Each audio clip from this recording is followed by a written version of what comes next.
Congresswoman Carolyn Maloney. Thank you, Jerry, for your leadership on this and so many other areas. We as a delegation and as Democrats averted a government shutdown, but we're now facing a Republican budget that would end Medicare as we know it, end the safety net, and does not create jobs. There was no shutdown, but there were a lot of sellouts, and a lot of the cuts are deep and strong in areas that help New York and other urban areas. Housing, HUD, transit, mass transit was slashed. Seniors, education, health care, Pell Grants that enable our young people to go to college, food and nutrition programs, the safety net of our nation, all of these programs were attacked. Yet, we continue. The Republicans refuse to cut subsidies to oil companies, and they are continuing the tax preference given to corporations that send American jobs overseas. And we know that some corporations, like GE, are not paying anything in taxes. Instead of taking from the very needy and the safety net, they should figure out how to tax some of these corporations that are not paying anything in taxes. And as we are moving forward, we are recovering from a recession, and we need to make our cuts strategically, not in a massive way that will hurt our recovery. Every economist is saying that. And now that we are in 3 wars in the Middle East, we are having at home what I am calling World War III, the war against women, children, seniors, Medicare, the safety net. And we are not taking it, we are fighting back.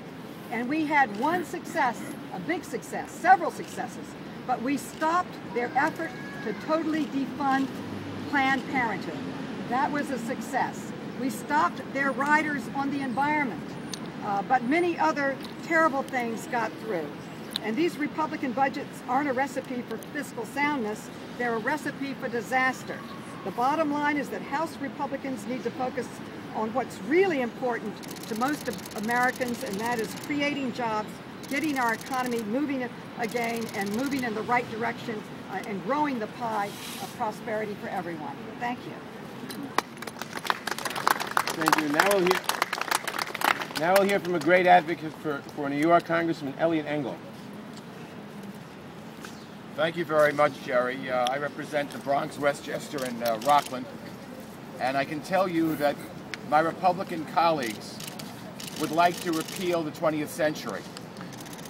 They want to repeal Medicare and Medicaid. They want to repeal Social Security. And they're using the budget crisis as a ruse to try to repeal every social program they've hated in the past 80 years.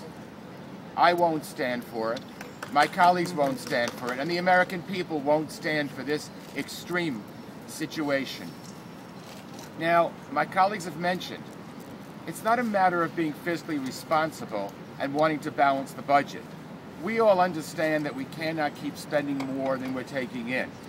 The question is, what are our priorities? How do you balance the budget? Do you balance the budget on the backs of poor people, working people, the middle class, seniors, women, children?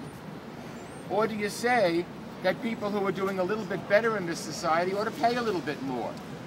It is unconscionable that we would pass these huge Bush tax breaks for millionaires and billionaires, on borrowed money, by the way, and at the same time slash the social network all across the country.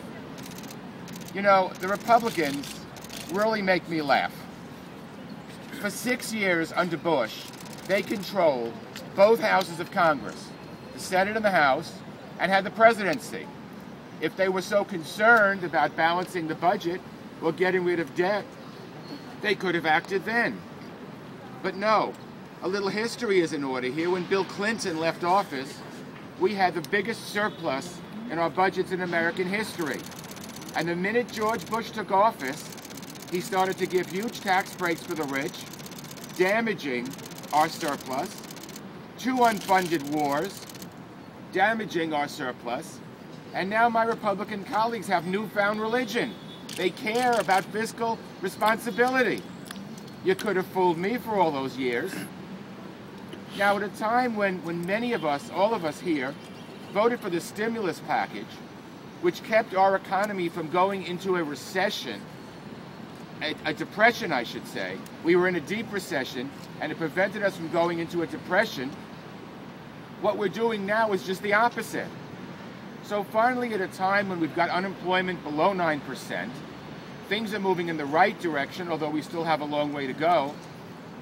By doing this kind of budget, we are going to not create jobs, we're going to lose jobs. We're going to go right in the opposite direction. But of course, the Republicans in Washington couldn't care less about jobs. They have been in office now for the 4th month and haven't put forward one bill to create even one job, because they're still too busy on pushing their extreme social agenda. They would gut Medicare and Medicaid. They would turn it into some kind of a voucher system. They would get rid of Social Security and let it go to the whim of the marketplace and the stock exchange. And you know, when someone said to Speaker Boehner about this would lose jobs, he said, so be it. So be it. So be it if middle-class people don't have jobs. So be it if our children don't have Head Start and all kinds of programs. So be it if our people need help from the government because they're disabled. So be it if senior citizens go back into poverty, as was the case before Medicare and Medicaid. So be it.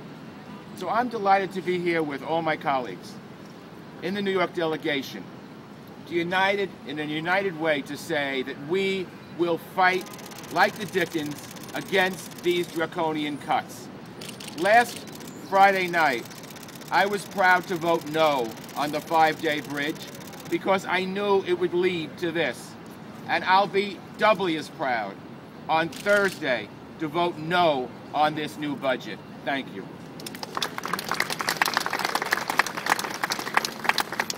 Thank you, and I just want to add to what Elliot had said. Look at the history again. When we increased taxes the first year of Clinton, the Republicans said this would lead to a terrible recession. We had the best years of the economy in the last 30 years.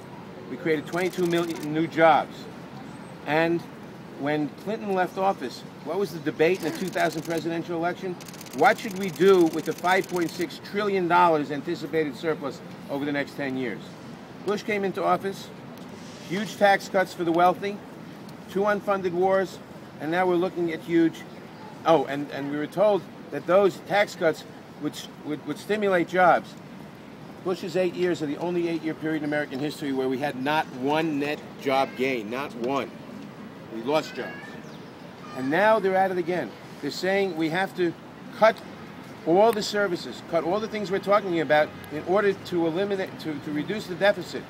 But the proposal they're going to vote on Wednesday will take every nickel that we will save from these cuts, and every nickel we'll save from the cuts they're going to vote on Wednesday for next year's budget, and put them into more tax cuts for the wealthy. They're going to lower the top tax rate for the wealthiest people in the country, for billionaires, for the corporations, down to 25%. And that's where this will go. We'll still have a huge deficit, but the important thing from the Republicans' point of view is to reduce all the services, to cut education, cut health care, eliminate Medicare, cut Medicaid, eliminate social services for seniors, eliminate education funding. Why? To have additional tax cuts for the wealthy and for the corporations. And that's the real purpose, and that's what we're trying to call them out on.